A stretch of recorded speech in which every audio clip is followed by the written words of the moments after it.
আসসালামু আলাইকুম। চলে আসলাম নতুন একটি ভিডিওতে সরকারি চাকরির খবর নিয়ে।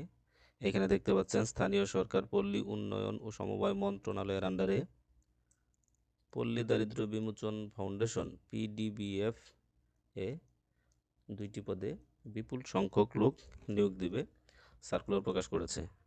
এখানে আমরা ২টি পদ দেখতে পাচ্ছি। প্রথমটি হচ্ছে উপজেলা দারিদ্র্য বিমোচন কর্মকর্তা। এখানে পদ আছে মোট ১৫৫টি।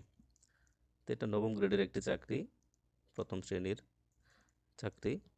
এখানে যোগ্যতা চাওয়া হয়েছে বা সমমানের সিজিপিএ সহ স্নাতকোত্তর বা সমমান ডিগ্রি অর্থাৎ মাস্টার্স থাকলে আপনি আবেদন করতে পারবেন। কী কাজ করতে হবে সেটা এখানে বলে দেওয়া হয়েছে। গ্রামীণ জনগোষ্ঠীর আর্থসামাজিক উন্নয়নে কাজ করার মানসিকতা থাকতে হবে। উপজেলা প্রশাসনের সাথে সমন্বয় করে কর্মী ব্যবস্থাপনা, ঋণ এবং সঞ্চয় ব্যবস্থাপনা সংক্রান্ত কাজ আপনাকে করতে হবে। তো এখানে বলা হয়েছে বাংলাদেশের সকল জেলার প্রার্থীগণ আবেদন করতে পারবেন। দ্বিতীয় পদটি দেখতে পাচ্ছি মাঠ কর্মকর্তা। এখানে নেবে ১,১৭৫ জন। তো এখানে যোগ্যতা চাওয়া হয়েছে স্নাতক বা সমমান ডিগ্রি, অর্থাৎ ডিগ্রি পাস করলেও আপনি আবেদন করতে পারবেন। তো কাজের ধারণা এখানে দেওয়া হয়েছে উপজেলা পর্যায়ে PDBF এর সুফলভোগী সদস্য উদ্যোক্তাদের মাঝে ঋণ বিতরণ, ঋণ আদায় এবং সঞ্চয় আহরণ সহ বিভিন্ন কাজে আগ্রহী হতে হবে। এখানেও জেলা কোটার ক্ষেত্রে বলা হয়েছে বাংলাদেশের সকল জেলার প্রার্থীগণ আবেদন করতে পারবেন। অনলাইন আবেদনের ক্ষেত্রে আপনাকে এই ওয়েবসাইটে প্রবেশ করে আপনাকে আবেদনপত্র পূরণ করতে হবে। প্রার্থীকে অবশ্যই বাংলাদেশের নাগরিক হতে হবে। বয়সের ক্ষেত্রে বলা হয়েছে 31শে মার্চ 2025 খ্রিস্টাব্দ তারিখে প্রার্থীর বয়স 18 থেকে 32 বছর হতে হবে। বিভিন্ন প্রতিষ্ঠানে চাকরিরত প্রার্থীদের অবশ্যই কর্তৃপক্ষের অনুমতিক্রমে আবেদন করতে হবে এবং মৌখিক পরীক্ষার সময় অবশ্যই ছাড়পত্রের কপি জমা দিতে হবে। তাছাড়াও মৌখিক পরীক্ষার সময় এই কাগজপত্রগুলো দাখিল করতে হবে। তা আপনারা কষ্ট করে পড়ে নেবেন। আবেদন শুরু হয়েছে 25শে মার্চ 2025 তারিখ হতে এবং আবেদন জমার শেষ তারিখ হচ্ছে 14 এপ্রিল 2025 তারিখ। আগ্রহী প্রার্থীগণ এই ওয়েবসাইটে প্রবেশ করে আবেদনপত্র পূরণ করবেন।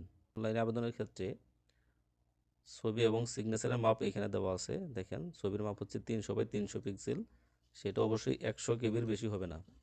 এবং স্বাক্ষরের মাপ দেওয়া আছে 300x80 পিক্সেল, সেটা অবশ্যই 60 কেবির বেশি হবে না। আপনার টেলিটকের ওয়েবসাইটে গিয়ে ছবি এবং স্বাক্ষর রিসাইজ করে নিতে পারবেন। অনলাইনে আবেদন করার জন্য এই ওয়েবসাইটে চলে আসবো। আমরা কোন পদে আবেদন করতে চাই সেটা সিলেক্ট করে দিয়ে নেক্সটে ক্লিক করে দেব।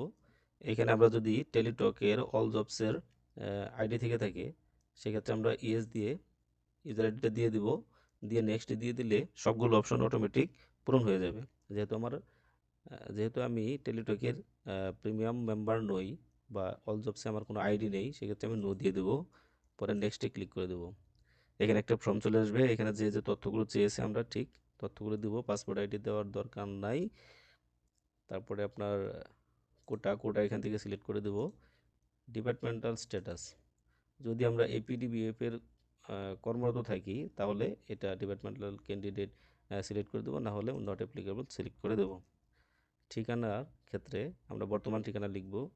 এইখানে বর্তমান ঠিকানা এবং স্থায়ী ঠিকানা যদি একই হয় সেক্ষেত্রে বর্তমান ঠিকানা লেখার পরে এখানে একটা টিক দিয়ে দিব। তাহলে অটোমেটিক এখানে বর্তমান ঠিকানাগুলোই স্থায়ী ঠিকানা হিসেবে পূরণ হয়ে যাবে। তারপর সার্কুলার অনুযায়ী আমাদের শিক্ষাগত যোগ্যতাগুলো এখানে আমরা পূরণ করব। করার পরে লাস্টে এখানে চলে যাব। এইখানে যে ইমেজটা দেখতে পাচ্ছেন, অক্ষরগুলো দেখা যাচ্ছে ক্যাপচা, এগুলো এই ঘরে ফাঁকা করে টাইপ করে দিতে হবে। যদি ক্যাপচা বুঝতে না পারেন সেই ক্ষেত্রে ক্লিক হেয়ারে ক্লিক করে ক্যাপচাগুলো আপনারা চেঞ্জ করে নিতে পারেন। যখন ক্লিয়ার বুঝতে পারবেন তখন ফাঁকা করে লিখে দিবেন। লিখে দিয়ে এখানে একটা টিক মার্ক দিয়ে সাবমিট করে দিবেন। সাবমিট করে দিলেই ইউজার আইডি সহ একটি অ্যাপ্লিকেন্টস কপি আপনারা ডাউনলোড করতে পারবেন। ইউজার আইডি সহ অ্যাপ্লিকেন্টস কপি ডাউনলোড করার পর টেলিটক সিমের মাধ্যমে পরীক্ষার ফি জমা দিতে হবে। সেক্ষেত্রে SMS অপশনে গিয়ে আপনাকে টাইপ করতে হবে PDBF, তারপর একটা স্পেস দিবেন। তারপরে অ্যাপ্লিকেন্টস কপিতে যে ইউজার আইডিটা দেওয়া আছে সেটা লিখবেন, সেন্ড করে দিবেন 16222 নম্বরে। ফিরতি SMS-এ তারা আপনাকে এরকম একটি SMS দিবে, একটি পিন নাম্বার সহ। দ্বিতীয় SMS-এ আপনি গিয়ে লিখবেন PDBF স্পেস দিবেন, তারপর লিখবেন ইয়েস, তারপর তারা ফিরতি এসএমএস যে আপনাকে একটি পিন নম্বর দিয়েছিল সেই পিন নম্বরটা বসাবেন, বসিয়ে সেন্ড করে দিবেন 16222 নাম্বারে। তো এসএমএস করার পরে তারা আপনাকে এরকম কনগ্রাচুলেশনস মেসেজ দিবে এবং সেই মেসেজে আপনাকে ইউজার আইডি এবং পাসওয়ার্ড দিয়ে দিবে। এই এসএমএসটি আপনাকে সংরক্ষণ করে রাখতে হবে। পরবর্তীতে এই ইউজার আইডি এবং পাসওয়ার্ড দিয়ে প্রবেশপত্র ডাউনলোড করতে হবে। আজকে এই পর্যন্তই। সবাইকে অনেক ধন্যবাদ।